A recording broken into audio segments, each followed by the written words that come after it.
years ago, my grandfather handed me a small, intricately carved wooden box. I was just a boy then, no older than 12.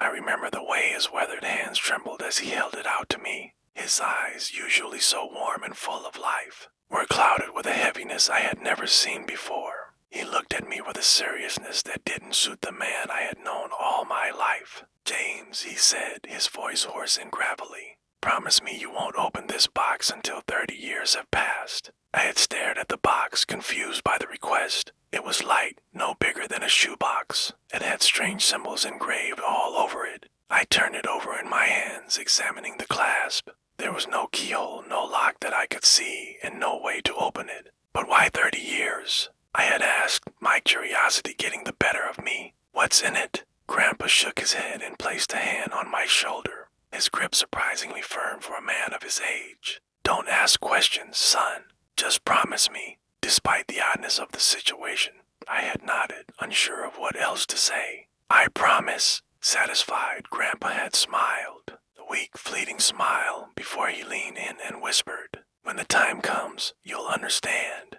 But until then, keep it safe." That was the last real conversation I ever had with my grandfather. He passed away just a few weeks later, leaving behind more questions than answers. Over the years, I kept the box safe, just as I had promised. It sat on a high shelf in my closet, collecting dust, a forgotten relic of my childhood. Every now and then, I take it down and look at it, turning it over in my hands, running my fingers over the strange symbols. But I never dared to open it. Grandpa's warning echoed in my mind. Every time I thought about it, "When the time comes, you'll understand." As the years passed, life moved on. I grew up, got married, had kids, and built a career.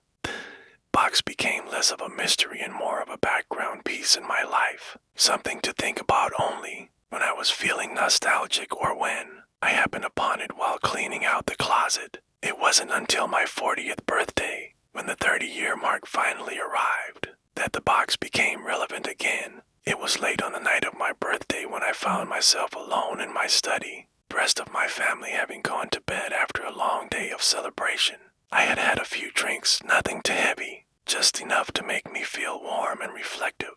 That's when I remembered the box. The sense of anticipation I hadn't felt in years. Went to my closet, retrieved the box from the top shelf, and set it on the desk in front of me. 30 years. I could barely believe it had been that long. As I ran my fingers over the carvings again, a shiver ran down my spine. The symbols seemed almost alive in the dim light of the desk lamp, as if they were shifting ever so slightly. For a moment, I hesitated. What if I wasn't ready to open it? What if there was something inside that would change everything? But the curiosity that had been simmering in the back of my mind for 3 decades finally won out. I had to know. Taking a deep breath, I placed my hands on either side of the box and applied gentle pressure to the lid. At first, nothing happened. The box didn't budge, as if it had fused shut over the years. But then, as if responding to some unseen force, the lid lifted, and the box clicked open with an eerie silence. Inside was a single envelope, yellowed with age, and a small metal object that glinted in the light. My heart raced as I reached for the envelope, my hands shaking slightly. I tore it open and pulled out a folded piece of paper. The handwriting was unmistakable. It was my grandfather's. "James, if you are reading this, it means 30 years have passed, and the time has come for you to know the truth. What I'm about to tell you may sound impossible, but I need you to trust me. Everything you thought you knew about our family, about me, is a lie. There are things in this world, James, things beyond our understanding, that I became entangled with many years ago. This box, this object inside, is part of a much larger mystery, and that I have spent my entire life trying to unravel. The object in this box is a key that opens a door, but not just any door. This door leads to a place that exists outside of time, a place where the past, present, and future collide. It is a dangerous place, one that I have kept hidden from the world. But now it is your responsibility. You see, James, I made a mistake many years ago. I opened that door and something came through, something that has been waiting, watching, and growing stronger. I thought I could contain it, but I was wrong. Now it's up to you to set things right. Take the key, find the door, and whatever you do, don't let it escape. Trust trust no one, not even yourself. Grandpa, I stared at the letter, my mind racing. What the hell was he talking about? A door that exists outside of time. Something that came through. None of it made any sense. But as I glanced back down at the box and the small metal object inside, I felt a cold dread settle in the pit of my stomach. The object was a key, just as Grandpa had said. But it wasn't like any key I had ever seen. It was made of a strange, silvery metal that seemed to shimmer in the light, and the teeth of the key were jagged and uneven, almost as if they had been hastily carved. I picked it up, feeling its weight in my hand. It was cold to the touch, unnaturally so, and as I held it, I could swear I felt a faint vibration, as if the key itself was alive. I didn't sleep that night. How could I? My mind was racing with questions, my heart pounding with fear and curiosity. What had my grandfather gotten himself into? And more importantly, what had he gotten me into?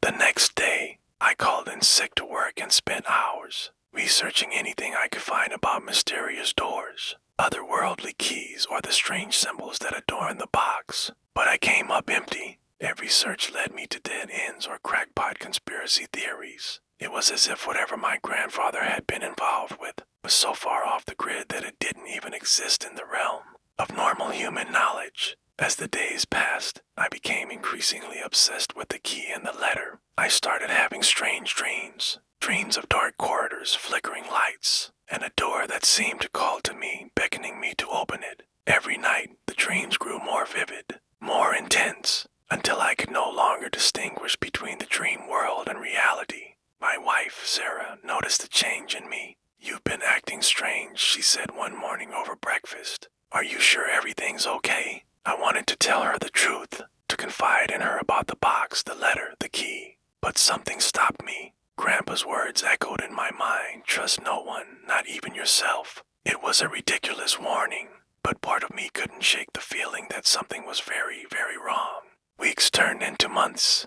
I found myself drifting further away from my family, from reality. The key became an obsession. I carried it with me everywhere, convinced that at any moment I would find the door Grandpa had written about. But no matter where I looked, no matter how many strange buildings or hidden passageways I explored, the door remained elusive. It wasn't until a year later that I finally found it. It happened on an ordinary Tuesday afternoon. I had been walking home from the grocery store, lost in thought, when I passed by an old, abandoned building I had never noticed before. The building was decrepit, with boarded up windows and a faded "for sale" sign hanging crookedly on the front door. But something about it felt off. Without really knowing why, I approached the building, my heart pounding in my chest. The key in my pocket seemed to hum with anticipation, growing colder with each step I took. I reached the door and with trembling hands pulled the key from my pocket. To my shock, it fit perfectly into the lock, as if the door had been waiting for me all along.